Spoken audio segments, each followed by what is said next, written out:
اعوذ باللہ من الشیطان الرجیم بسم اللہ الرحمن الرحیم۔ شروع کرتا ہوں اللہ کے نام سے جو سب پر مہربان ہے، بہت مہربان ہے۔ الف لام میم۔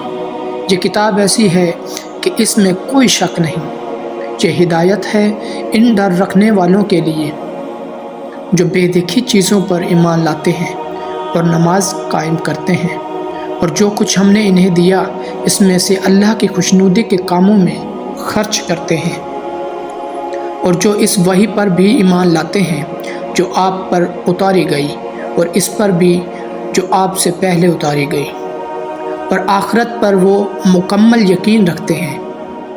یہ ہیں وہ لوگ جو اپنے پروردگار کی طرف سے صحیح راستے پر ہیں، اور یہی وہ لوگ ہیں جو فلاح پانے والے ہیں۔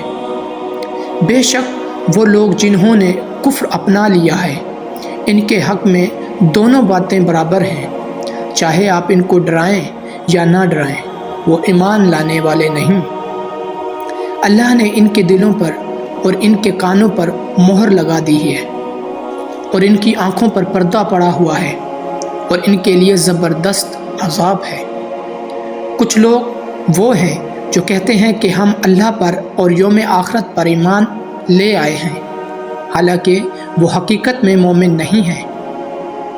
وہ اللہ کو اور ان لوگوں کو جو واقعہ ایمان لا چکے ہیں دھوکہ دیتے ہیں، اور حقیقت تو یہ ہے کہ وہ اپنے سوا کسی اور کو دھوکہ نہیں دیتے، لیکن انہیں اس بات کا احساس نہیں ہے۔ ان کے دلوں میں روگ ہے، چنانچہ اللہ نے ان کے روگ میں اور اضافہ کر دیا ہے، اور ان کے لیے دردناک سزا تیار کر رکھی ہے، کیونکہ وہ جھوٹ بولا کرتے تھے۔ اور جب ان سے کہا جاتا ہے کہ تم زمین میں فساد نہ مچاؤ، تو وہ کہتے ہیں کہ ہم تو اصلاح کرنے والے ہیں۔ یاد رکھو، یہی لوگ فساد پھیلانے والے ہیں، لیکن انہیں اس بات کا احساس نہیں ہے۔ اور جب ان سے کہا جاتا ہے کہ تم بھی اسی طرح ایمان لے آؤ جیسے دوسرے لوگ ایمان لائے ہیں، تو وہ کہتے ہیں کہ کیا ہم بھی اسی طرح ایمان لائیں جیسے بیوقوف لوگ ایمان لائے ہیں۔ خوب اچھی طرح سن لو کہ یہی وہ بیوقوف ہیں، لیکن وہ یہ بات نہیں جانتے۔ اور جب یہ ان لوگوں سے ملتے ہیں جو ایمان لا چکے ہیں تو کہتے ہیں کہ ہم ایمان لے آئے، اور جب یہ شیطانوں کے پاس تنہائی میں جاتے ہیں تو کہتے ہیں کہ ہم تمہارے ساتھ ہیں، ہم تو مذاق کر رہے تھے۔ اللہ ان سے مذاق کا معاملہ کرتا ہے اور انہیں ایسی ڈھیل دیتا ہے کہ وہ اپنی سرکشی میں بھٹکتے رہتے ہیں۔ یہ وہ لوگ ہیں جنہوں نے ہدایت کے بدلے گمراہی خرید لی ہے، لہٰذا نہ ان کی تجارت میں نفع ہوا اور نہ انہیں صحیح راستہ نصیب ہوا۔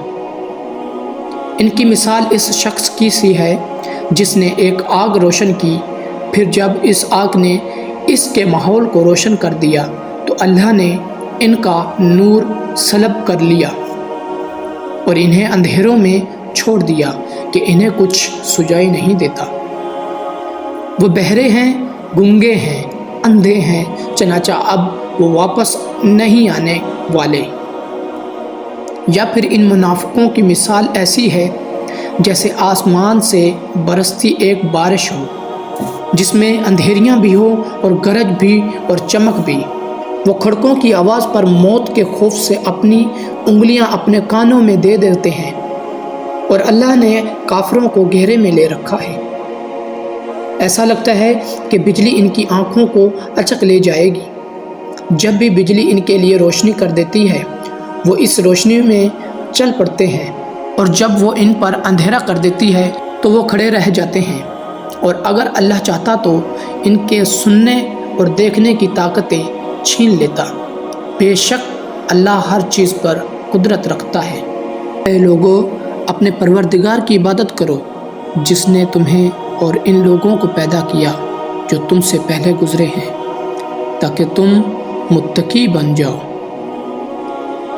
وہ پروردگار جس نے تمہارے لیے زمین کو بچھونا بنایا اور آسمان کو چھت اور آسمان سے پانی برسایا، پھر اس کے ذریعے تمہارے رزق کے طور پر پھل نکالے۔ لہٰذا اللہ کے ساتھ شریک نہ ٹھہراؤ جب تم یہ سب باتیں جانتے ہو۔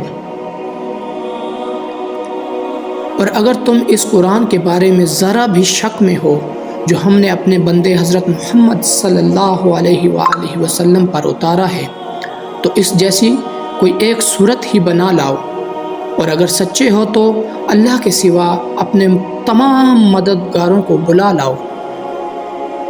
پھر بھی اگر تم یہ کام نہ کر سکو گے، اور یقیناً کبھی نہیں کر سکو گے، تو ڈرو اس آگ سے جس کا ایندھن انسان اور پتھر ہوں گے، وہ کافروں کے لیے تیار کی گئی ہے۔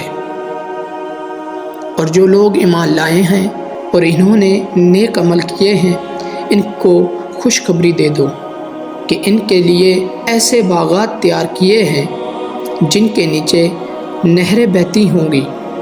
جب کبھی ان کو ان باغات میں سے کوئی پھل رزق کے طور پر دیا جائے گا تو وہ کہیں گے یہ تو وہی ہے جو ہمیں پہلے بھی دیا گیا تھا، اور انہیں وہ رزق ایسا ہی دیا جائے گا جو دیکھنے میں ملتا جلتا ہوگا، اور ان کے لیے وہاں پاکیزہ بیویاں ہوں گی، اور وہ ان باغات میں ہمیشہ ہمیشہ رہیں گے۔ بے شک اللہ اس بات سے نہیں شرماتا کہ وہ کسی بات کو واضح کرنے کے لیے کوئی بھی مثال دے، چاہے وہ مچھر جیسی معمولی چیز کی ہو یا کسی ایسی چیز کی جو مچھر سے بھی زیادہ معمولی ہو۔ اب جو لوگ مومن ہیں وہ خوب جانتے ہیں کہ یہ مثال ایک حق بات ہے جو ان کے پروردگار کی طرف سے آئی ہے۔ البتہ جو لوگ کافر ہیں وہ یہی کہتے ہیں کہ بھلا اس حقیر مثال سے اللہ کا کیا مطلب ہے۔ اس طرح اللہ اس مثال سے بہت سے لوگوں کو گمراہی میں مبتلا کر دیتا ہے اور بہت سوں کو ہدایت دیتا ہے، مگر وہ گمراہ انہی کو کرتا ہے جو نافرمان ہیں۔ وہ جو اللہ سے کیے ہوئے عہد کو پختہ کرنے کے بعد بھی توڑ دیتے ہیں، اور جن رشتوں کو اللہ نے جوڑنے کا حکم دیا ہے انہیں کاٹ ڈالتے ہیں اور زمین میں فساد مچاتے ہیں، ایسے ہی لوگ بڑا نقصان اٹھانے والے ہیں۔ تم اللہ کے ساتھ کفر کا طرز عمل آخر کیسے اختیار کر لیتے ہو، حالانکہ تم بے جان تھے، اسی نے تمہیں زندگی بخشی، پھر وہی تمہیں موت دے گا، پھر وہی تم کو دوبارہ زندہ کرے گا، اور پھر تم اسی کے پاس لوٹ کر جاؤ گے۔ وہی ہے جس نے زمین میں جو کچھ ہے تمہارے لیے پیدا کیا، پھر وہ آسمان کی طرف متوجہ ہوا، چنانچہ ان کو 7 آسمانوں کی شکل میں ٹھیک ٹھاک بنا دیا، اور وہ ہر چیز کا پورا علم رکھنے والا ہے۔